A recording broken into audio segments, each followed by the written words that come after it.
Welcome to BSc statistics students. BSc statistics చదువుకునే విద్యార్థులకు స్వాగతం. In this lesson I explain multiple choice questions in the topic large sample test. This is part 9 in the languages English and Telugu. Question number 42. For large samples, the test statistic for testing two standard deviations, which means I specify null hypothesis instead of two standard deviations, right? H naught sigma 1 is equal to sigma 2. Instead of two standard deviation, may specify for testing H naught sigma 1 is equal to sigma 2, what is the test statistic? Simply a question, direct question. You see, A, Z is equal to S1 minus S2 divided by square root of sigma 1 square by N1 plus sigma 2 square by N2. B, Z is equal to S1 minus S2 divided by square root of sigma 1 square by 2N1 plus sigma 2 square by 2N2. This is the correct answer. C, Z is equal to S1 minus S2 divided by square root of sigma into 1 by N1 plus 1 by N2. D, Z is equal to S1 minus S2 divided by square root of sigma into 1 by 2N1 plus 1 by 2N2. In which the correct answer is B, Z is equal to S1 minus S2 divided by square root of sigma 1 square by 2N1 plus sigma 2 square by 2N2. So this is what the test statistic for testing two standard deviations, or test statistic for testing H naught sigma 1 is equal to sigma 2 for large samples, in the large sample case. Right, now in Telugu. For large samples, the test statistic for testing two standard deviations are the test statistic for H naught sigma 1 is equal to sigma 2. ఒక two standard డీవియేషన్స్ని test చేయడానికి large sample కేసులో test statistic ఏంటి అంతే question. లేదా ఒక null హైపోసిస్ ఒకటి ఉంది, H not sigma 1 is equal to sigma 2 అనే నల్ హైపోసిస్ని టెస్ట్ చేయడానికి టెస్ట్ స్టాటిస్టిక్ ఏంటి అంటే ఇంకా టూ స్టాండర్డ్ డీవియేషన్ అని ఉండదు. ఇంకా మనం ఐడెంటిఫై చేసుకోవాలన్నమాట. ఎలా ఇచ్చినా క్వశ్చన్, ఇలా ఇచ్చినా క్వశ్చన్, ఇక sigma 1 is equal to sigma 2 అంటే టూ స్టాండర్డ్ డీవియేషన్ క్వశ్చన్ అనమాట ఇది. రైట్, అందుకని దీనికి చూసి మనం ఆన్సర్ చెప్పగలగాలి, అలా ఐడెంటిఫై చేయగలగాలి. నల్ హైపోసిస్ ఆల్టర్నేటివ్ కూడా ఇస్తాడు, నాట్ ఈక్వల్ టు అని, గ్రేటర్ దెన్ అని, లెస్ దెన్ అని, ఏవి ఇస్తే కన్ఫ్యూజ్ చేస్తాడు. మనం కన్ఫ్యూజ్ అవ్వకూడదు. ఇంకా రెండు ఉన్నాయి, సిగ్మా 1 సిగ్మా 2 అంటే టూ స్టాండర్డ్ డీవియేషన్స్, దీనికి ఇది టెస్ట్ స్టాటిస్టిక్ అని తెలియాలి. ఆన్సర్ ఏంటి? ఆప్షన్స్ విన్నారు కదా. Answer B, Z is equal to S1 minus S2 by square root of sigma 1 square by 2N1 plus sigma 2 square by 2N2. ఇది answer. సింపుల్గా కన్ఫ్యూజ్ చేయడానికి మీకు చూడండి, sigma 1 square by N1 plus sigma 2 square by N2 ఇది కూడా ఇచ్చాడు చూడండి. ఈ ఫార్ములా దేనికి? టూ మీన్స్కి. ఇది టూ మీన్స్కి, ఇది టూ స్టాండర్డ్ డీవియేషన్కి చిన్న డిఫరెన్స్. ఇది X bar by Y bar ఉంటుంది. ఇక్కడ టూ మీన్స్కి X bar minus Y bar అని ఉంటుంది. ఆఫ్ కోర్స్ పైన కూడా తేడా ఉంటుంది. కింద ఫార్ములా గురించి మాట్లాడుతున్నాను. కింద ఫార్ములాలో జస్ట్ తేడా ఏంటంటే 2N1 2N2, ఇక్కడ N1 N2, ఇక్కడ 2N1 2N2 అంతే తేడా కింద నుండే ఫార్ములాలో. రైట్, సో ఇది answer. Z is equal to S1 minus S2 by square root of sigma 1 square by 2N1 plus sigma 2 square by 2N2. So more పర్టికులర్గా stress చేస్తున్నాను, ఎందుకంటే ఈ ఫార్ములాస్ కంపల్సరీగా వస్తాయి ఎగ్జామ్స్లోని. కేసులు రకరకాల కేసెస్తోని, రకరకాల స్టాండర్డ్ అదే వాట్ ఈసే రకరకాల మెజర్స్తోని మీన్స్, స్టాండర్డ్ డీవియేషన్స్, ప్రపోర్షన్స్ అని వస్తాయి. అలా టెస్ట్లు ఉంటాయి అన్నమాట. Okay, this is test for two standard deviation. Right, next question number 43. In large sample theory, the test statistic for testing two standard deviations, if sigma 1 is equal to sigma 2 is equal to sigma is known. Already I specified null hypothesis in which sigma 1 is equal to sigma 2 is equal to sigma is known. Is known case, first one. If it is known, then how can we calculate the test statistics? And what is the test statistic?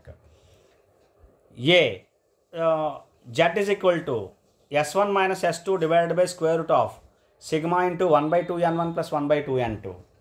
B, Z is equal to S1 minus S2 by sigma into square root of 1 by N1 plus 1 by N2. C, Z is equal to S1 minus S2 by sigma into square root of 1 by 2 N1 plus 1 by 2 N2.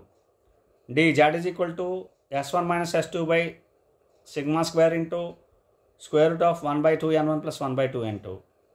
The correct answer is this, C. Z is equal to S1 minus S2 by sigma into, because sigma square, sigma 1 square plus divided by 2 N1 plus sigma 2 square by 2 N2, in which sigma 1, sigma 2 are same. Therefore, sigma square, if you take it outside, is sigma. That's it. So, S1 minus S2 by sigma into square root of 1 by 2 N1 plus 1 by 2 N2. Again, we have two confusing formulas. Here 1 by 2 N1 plus 1 by 2 N2. Here 1 by N1 plus 1 by N2. Don't confuse. For standard deviation, always refer to N. Standard deviation, always refer to N1 to N2. Okay. So, therefore, answer is C. Now in Telugu. In large sample theory, large sample test theory loni, test a statistic for testing two standard deviations. Null hypothesis పైన చెప్పాను కదా మీకు H0 sigma 1 is equal to sigma 2. అలాగనే ఇవ్వచ్చు. అందులోని test statistic ఏంటి అయితే ఒక కేసు ఉంది ఇక్కడ. If sigma 1 is equal to sigma 2 is equal to sigma అయినప్పుడు టెస్ట్ స్టాటిస్టిక్ కావాలి ఈ కేసులో. Sigma 1 is equal to sigma 2 is equal to sigma అయినప్పుడు. ఆన్సర్స్ విన్నారు కదా, 4 ఆప్షన్స్. అందులో correct answer C. Z is equal to S1 minus S2 by sigma into square root of 1 by 2 N1 plus 1 by 2 N2. అంతకుముందు కూడా ఒకసారి నేను case చెప్పాను మీన్స్లోని. ఇప్పుడు sigma 1 square divided by 2 N1 plus sigma 2 square by 2 N2. Sigma 1 sigma 2 same అనుకోండి, sigma అనుకుని sigma స్క్వేర్ని square root నుంచి బయట తీస్తే సిగ్మా అవుతుంది. అంతే అనమాట ఈ formula. Z is equal to S1 minus S2 by sigma into square root of 1 by 2 N1 plus 1 by 2 N2. ఇక్కడ కన్ఫ్యూజ్ అవడానికి చూడండి, ఇదే ఫార్ములా N1 N2 ఇచ్చాడు చూడండి. ఇక్కడ 2 N1 2 N2. ఎప్పుడు స్టాండర్డ్ డీవియేషన్స్ అని చెప్పినా N1 2 N1 2 N2 గుర్తుపెట్టుకోండి. మీన్స్ అని చెప్తే N1 N2. స్టాండర్డ్ డీవియేషన్స్ అని టెస్ట్లో ఉంటే 2 N1 2 N2 అంతే, అలా గుర్తుపెట్టుకోవాలి. రైట్. సో ఫార్ములాస్ని కన్ఫ్యూజ్ అవ్వకుండా అన్నీ రాసుకోవాలి, రాసుకుని ఒకదాని పక్కన చదువుకోవాలి. Right. Next question number 44.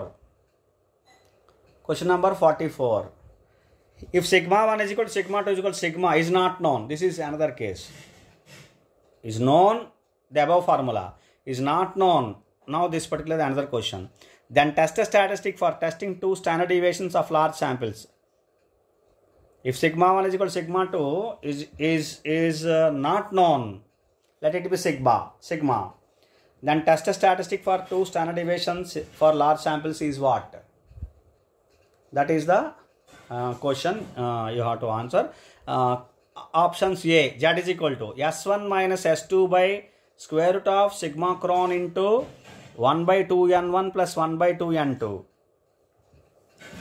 B, Z is equal to S1 minus S2 by sigma cron into square root of 1 by N1 plus 1 by N2. C, Z is equal to S1 minus S2 divided by sigma cron square or sigma square cron into 1 by 2 N1 plus 1 by 2 N2.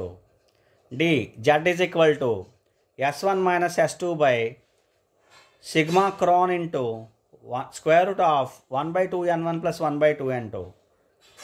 They are not known, they are equal, therefore this is the answer. D, Z is equal to S1 minus S2 by sigma cron into square root of 1 by 2 N1 plus 1 by 2 N2. This is answer. This is the test statistic for two standard deviations, large samples. If they are not known, equal. Sigma 1 equal to sigma 2 and not known. Right? Now in Telugu. If sigma 1 is equal to sigma 2 is equal to sigma is not known. Sigma 1 is equal to sigma 2 అయ్యి ఏదో is equal to sigma అనుకోండి, అది తెలియనప్పుడు, not known తెలియనప్పుడు then test statistic for testing 2 standard deviations of large samples. ఇప్పుడు large శాంపిల్స్లో 2 standard deviation test చేయడానికి test statistic ఏంటి ఈ కేసులో? సిగ్మా 1 సిగ్మా 2 సిగ్మా అయినప్పుడు, అంటే సిగ్మా 1 సిగ్మా 2 ఫస్ట్ అది గుర్తుపెట్టుకోవాలి. తర్వాత sigma is equal to sigma అనుకోండి, ఏదో ఒకటి సిగ్మా అనుకుంటే చాలు. తెలియనప్పుడు నాట్ నోన్ కేసులో పైన చేసాం, పైన క్వశ్చన్. నాట్ నోన్ కేసులో ఇది. కాబట్టి కేసెస్ జాగ్రత్త గుర్తుపెట్టుకోవాలి. ఇప్పుడు వాల్యూస్ అన్ని చూసారు కదా, options. Answer, correct answer D, Z is equal to S1 - S2 by sigma క్రాన్. పైన సిగ్మా, ఇప్పుడు సిగ్మా క్రాన్, అంతే. సిగ్మా క్రాన్కి ఒక వాల్యూ ఉంది, ఆల్రెడీ మనం డిస్కస్ చేసాం. మళ్ళీ ఇప్పుడు చూద్దాం, నెక్స్ట్ క్వశ్చన్లోనే ఎక్కడ చూద్దాం. సిగ్మా క్రాన్ into square root of 1/2n1 + 1/2n2. ఇది దీని యొక్క ఫార్ములా. సిగ్మా క్రాన్ని ఏ విధంగా ఎస్టిమేట్ చేస్తాం, సిగ్మాని ఏ విధంగా ఎస్టిమేట్ చేస్తాం, దాన్ని సిగ్మా క్రాన్ అంటాం. ఇది ఫార్ములా. అర్థమైంది కదండి? Thank you very much. We will discuss some more questions in the next class. Thank you.